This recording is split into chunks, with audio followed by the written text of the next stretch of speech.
Friends, आज की class में मीडियाटेक MT6357 CRV IC में जो चार्जिंग सिस्टम लगाया जाता है तो इसके बारे में जानकारी देंगे। तो hello friends, I am Shekhar Wade, you are watching technical aces channel. So without wasting time let's get started.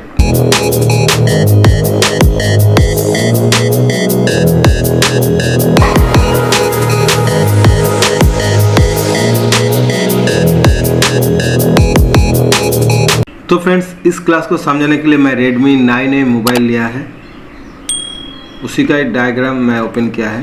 तो इसमें क्या करता है, जो तकरीबन स्टूडेंट लोग गलती करता है, जब भी यहाँ पे चार्जिंग नहीं होता है तो सीधा इन्होंने क्या करता है, चार्जिंग IC को निकाल के फिर दूसरा लगाता है, फिर तीसरा लगाता है, फिर भी ये कंप्लीट नहीं हो पाता है। और जबकि उन लोग इस तरह हार्डवेयर सॉल्यूशन देख के प्रॉपर चेक करता है, ये भी मालूम है मुझे।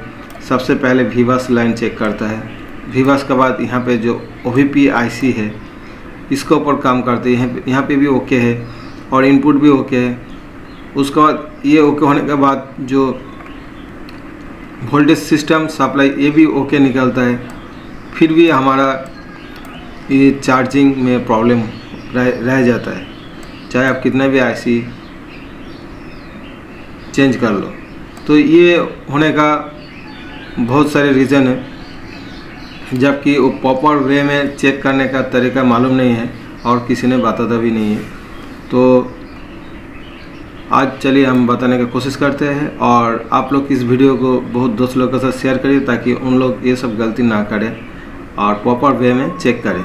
तो चलिए सबसे पहले हम लोग इसका स्कीमेटिक डायग्राम में चलेंगे, क्योंकि हार्डवेयर सॉल्यूशन में आप कुछ नहीं सीख पाओगे। यहाँ पे सिर्फ ऊपर मोटा मोटा देता है, जबकि इस तरह से सिस्टम वर्क नहीं करता है, ठीक है। जबकि ये भी ज़रूरत है, लेकिन ये कम ज़रूरत पड़ता है, इसमें आप काम सीख नहीं पाओगे। इसमें क्या होता है, आपका स्किल को और ख़राब कर देता है।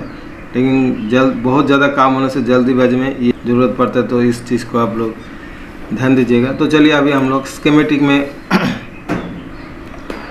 चलते हैं, वहाँ पे देखेंगे किस तरह से इस चार्जिंग को सॉल्यूशन किया जाता है। डायग्राम में मैं समझाऊंगा और आप लोग खुद मीडियाटेक का कोई भी मोबाइल आएगा तो इसी पर्पस पे चेक करना है। तो अभी हम लोग सबसे पहले चलेंगे लेआउट में, इसको हम लोग कैसे चेक करते हैं। तो ये हमारा जो Redmi 9A मोबाइल, इसी में डिस्प्ले कनेक्टर और चार्जिंग का जो कनेक्शन एक ही साथ कर दिया है। तो यहाँ पे हम लोग ये कनेक्टर को सबसे पहले ले लेंगे, ये J3001 है। तो इसको हम स्कीमेटिक में सबसे पहले कॉपी करके पेस्ट करेंगे। तो यहाँ पे हम लोग लिखेंगे J3001 और यहाँ पे हम लोग एंटर करेंगे तो ये कनेक्टर आ जाता है।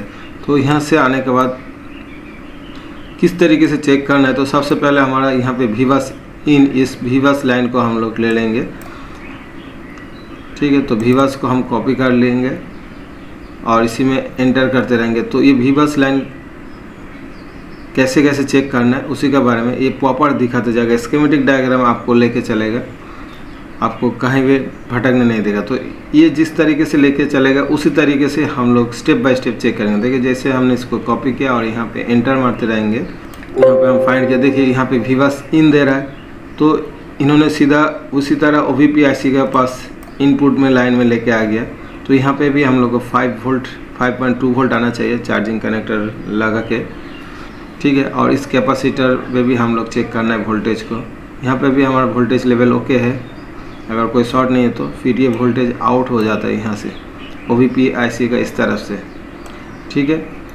तो देखिए जिस तरह इसमें लेके आया इसी तरह हम लोग आया। जैसे मैं एक बार इस डाटा में दिखा देता हूँ। तो देखिए सबसे पहले इन्होंने इधर से VIVAS का जो आउटपुट है इधर से नीचे सबबोर्ड से यहाँ पे आ गया और यहाँ से फिर ये लाइन चला जाता है हमारा OVP IC में।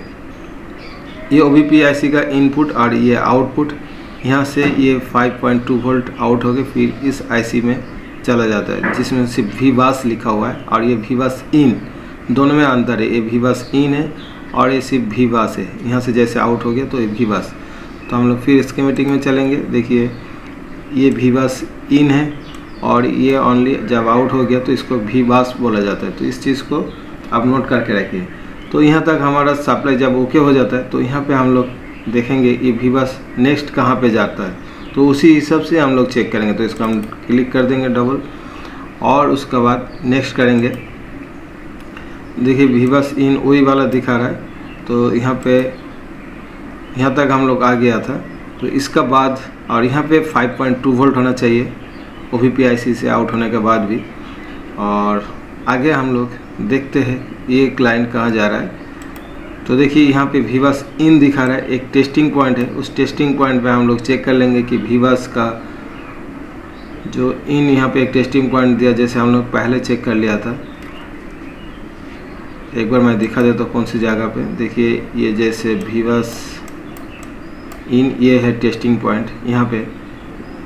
ये साथ ही साथ मैं मदरबोर्ड में कौन सी पोजीशन में है वो दिखा रहा हूँ, ठीक है, ताकि आप लोग आसानी से काम को कर पाए। यहाँ पे हम लोग 5.2 वोल्टेज होना चाहिए। और इसके बाद कहाँ जा रहा है देखिए, ये हम लोग पहले देख लिया था। नेक्स्ट हम लोग करेंगे तो देखिए ये मेन है। यहाँ पे क्या होता है, VBUS से एक OVPIC के बाद यहाँ पे एक डिवाइडर सर्किट बनाया गया है, जो कि एक तरफ 330 किलो ओम्स का एक रेजिस्टर यूज़ किया जाता है। आप लोग इस चीज़ को ज़रूर याद रखना। देखिए 330 किलो ओम्स रेजिस्टर लगाया जाता है, और एक सीरीज में और एक रेजिस्टर जो 39 किलो ओम्स का रेजिस्टर लगाया जाता है। इस सर्किट को कोई चेक नहीं करता है। और यहाँ से क्या होता है, एक बीच में से लाइन होके जो VCDT voltage charge detect trigger, अगर चार्जिंग कनेक्टर हम लोग लगाया कि नहीं लगाया, उसको इन्फॉर्मेशन PMIC को देना पड़ता है, ठीक है। तो जिस तरह से ये लेके आ रहा है, तो हमें इस रजिस्टर को ज़रूर चेक करना। अगर ये लाइन आपका में प्रॉब्लम होगा या इस रजिस्टर का वैल्यू बढ़ जाता है, तो उस कंडीशन में भी आपको चार्जिंग में प्रॉब्लम आएगा। तो इस चीज़ को कोई नहीं चेक करते, सिर्फ IC चेक खरीदने और लगाने का चक्कर में रहते स्टूडेंट लोग। तो ऐसा मत करिए। छोटा छोटा फॉल्ट होता है, उसी पे काम करिए, तो आपका बहुत ज़्यादा नॉलेज बढ़ जाता है। तो देखिए यहाँ पे जैसे 330 किलो ओम्स का अंदर जो वोल्टेज यहाँ पे आ रहा है, तो इस जगह पे आपका जैसे चेक करोगे रजिस्टर का, इस तरह यहाँ पे 0.5 वोल्ट से 1.2 वोल्ट होना चाहिए, ठीक है। 0.5 वोल्ट से 1.2 वोल्ट यहाँ पे शो होना चाहिए, जैसे हम लोग मल्टीमीटर से चेक करेंगे। अगर यहाँ पे इतना वोल्टेज नहीं आ रहा है या उससे कम आ रहा है, तो इसका मतलब यहाँ पे कोई प्रॉब्लम है। तो इस रजिस्टर को फिर वैल्यू चेक करना पड़ता है कि 330 किलो ओम्स है कि नहीं। तो एक चीज़ हमेशा ध्यान रखिए, रजिस्टर का वैल्यू कम होने से कम चला जाएगा, लेकिन वैल्यू अगर बढ़ जाता है, जैसे 330 किलो है, यहाँ पे अगर 430 हो जाता है, तो इसका मतलब रजिस्टर को हम लोग चेंज करना है। और अगर 330 है तो 300 सिर्फ 300 किलो भी हो जाता है, वैल्यू कम जाता है, तो इसको चेंज करने का ज़रूरत नहीं पड़ती। इस चीज़ को हमेशा ध्यान रखिए। हमेशा वैल्यू बढ़ने से आप रजिस्टर को ज़रूर चेंज करिए। और रजिस्टर का भी शॉर्ट नहीं होता है, रजिस्टर ओपन हो जाता है या तो उसका वैल्यू बढ़ जाता है। तो आगे ये हम लोग VCDT को पहले चेक करना, जैसे हम लोग स्टेप बाय स्टेप डायग्राम खुद लेकर आ रहा है। इसके बाद हमें कौन सा लाइन चेक करना है, तो हम फिर नेक्स्ट करेंगे। देखिए फिर यहाँ पे दे दिया चार्ज LDO। अगर ये चार्ज LDO इस PMIC को नहीं देगा, तो यहाँ से एक ड्राइव वोल्टेज जो चार्जिंग IC को चलाने के लिए काम किया जाता है, कब कितना वोल्टेज आउट करना है, तो वो लाइन बंद हो जाता है। इसलिए ये VBUS देखे फिर इसलिए चार्ज LDO पे आ गया सीधा। अभी तक चार्जिंग IC में स्कीमेटिक हम लोग को लेके नहीं किया। ये हमारा स्कीमेटिक चलाने का बिल्कुल आसान तरीका, ठीक है। हमने सबसे पहले VBUS इन देखा था, उसके बाद VBUS। तो VBUS हम लोग को जहाँ लेके जा रहा है उसी लाइन पे हम लोग चेक करना है, बिल्कुल ठंडा दिमाग से। तो देखिए यहाँ पे VBUS जैसे हम लोग का आ गया चार्ज LDO के लिए। चार्ज LDO अगर यहाँ पे नहीं आता है, तो हमारा ये PMIC भी एक्टिव नहीं होता है। तो इसलिए VBUS से OVP का बाद पहले VCDT ऑन करता है। ये जो VCD voltage charge detect trigger, इसको इन्फॉर्मेशन मिल जाता है कि चार्जिंग कनेक्टर लगा दिया। उसका बाद VBUS से एक रजिस्टर लगा के, जो कि 7.5 किलो ओम्स का रजिस्टर होता है, वहाँ से ये रजिस्टर लगाने के बाद यहाँ पे आपका 2.8 वोल्ट शो करेगा मल्टीमीटर से। अगर यहाँ पे 2.8 वोल्ट शो नहीं हो रहा है, उससे कम वोल्टेज हो रहा है, तो इस रजिस्टर को हमें रिप्लेस करना है।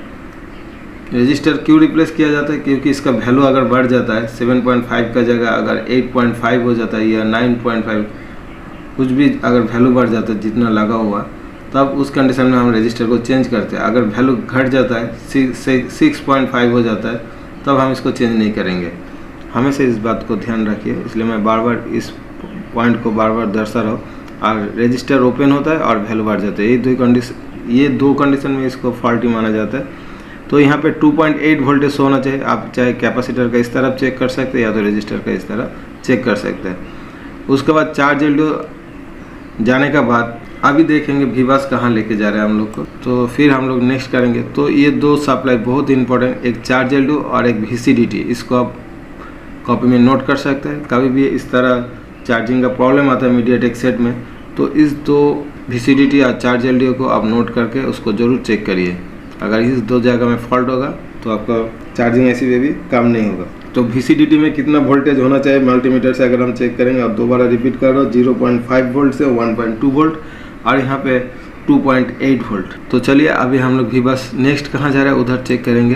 तो देखिए नेक्स्ट अभी ये आया हमारा चार्जिंग IC के अंदर। तो इतना फंक्शन होने का बाद हम लोग का चार्जिंग IC का पास आता है। तो यही इन्फॉर्मेशन मैं आप लोग को देने का कोशिश कर रहा हूँ कि जैसे चार्ज नहीं होगा तो उसी वक्त तुरंत आप इस IC को निकाल दोगे, तो उस कंडीशन में आपका कितना भी मेहनत करो तो आपका काम सक्सेस नहीं होगा, जो भी मीडियाटेक का IC है। और देखिए यहाँ पे BQ सीरीज़ का IC यूज़ किया गया है।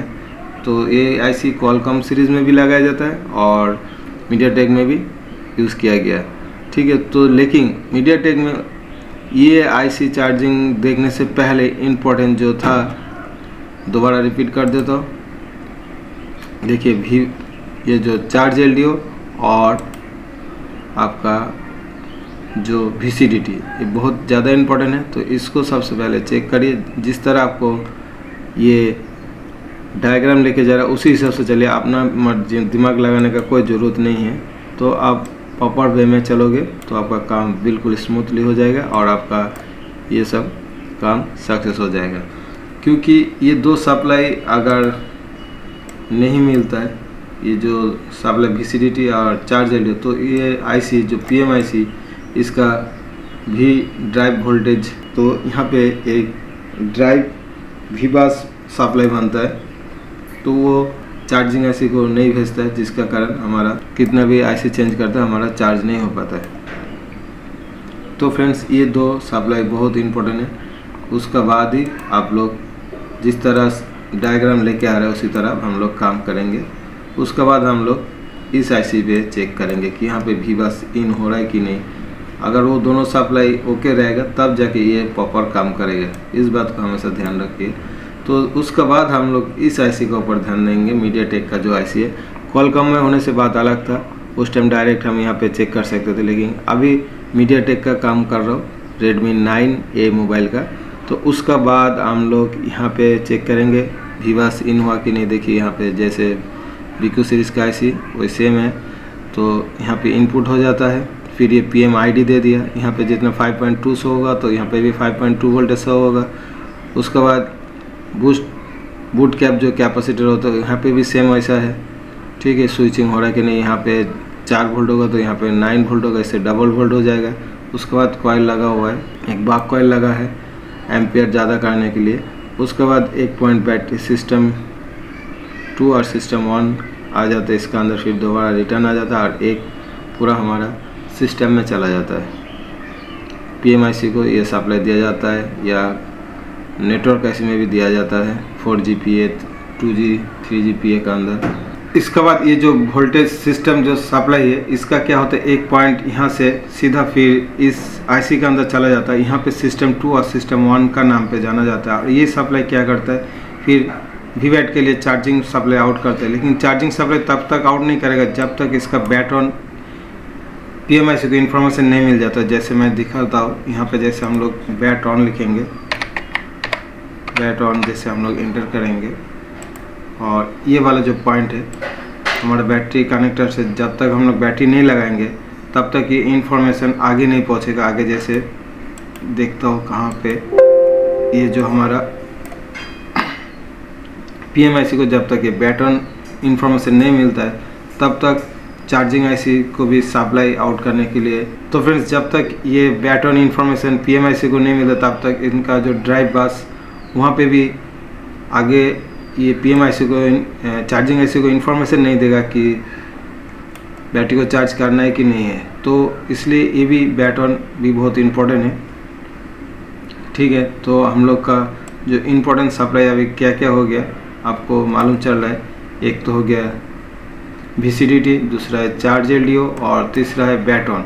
ये तीनों हम लोग को ज़रूर चेक कर लेना है। उसके बाद हम लोग चार्जिंग IC को डिसाइड करेंगे कि चार्जिंग IC हमारा ख़राब है कि नहीं। उससे पहले ये तीनों आपको ज़रूर चेक करना है। ठीक है फ्रेंड्स, तो ये इन्फॉर्मेशन बहुत ही इम्पोर्टेंट था, मुझे लगा कि आप लोग को इन्फॉर्मेशन शेयर करना था चाहिए, तो इसलिए मैं ये इन्फॉर्मेशन आपको दे रहा हूँ। तो यहाँ पे जो बैटन आपका एक किस कंडीशन में चेक किया जाता है थोड़ा बता देता हूँ। ये जो बैटन पॉइंट दिखाई दे रहा है, यहाँ पे जैसे आपने चार्जिंग कनेक्टर लगाओगे तो यहाँ पे एक वोल्टेज शो हो जाएगा। ठीक है, और जैसे आप बैटरी लगाओगे तो जितना वोल्टेज रहेगा उससे कम हो जाएगा या तो वोल्टेज 0 हो जाएगा बैटरी लगाने के बाद। तो इस तरह इसको चेक किया जाता है। ठीक है, तो ये लाइन भी मिसिंग होगा तो आपका जो चार्जिंग IC चार्ज नहीं करेगा, और गलती से भी इस IC को चार्ज नहीं होता तो आप निकल नहीं देना। ठीक है, ये छोटा छोटा प्रॉब्लम का वजह से यहाँ पे आपको फॉल्ट दिखाई देता है। ठीक है फ्रेंड्स, तो उम्मीद करता हूँ ये वीडियो आप लोग को अच्छा लगा, और आज के लिए वीडियो इतना ही है। आप लोग खुश रहे, फिर मिलेंगे नेक्स्ट वीडियो में। तब तक के लिए bye bye and take care.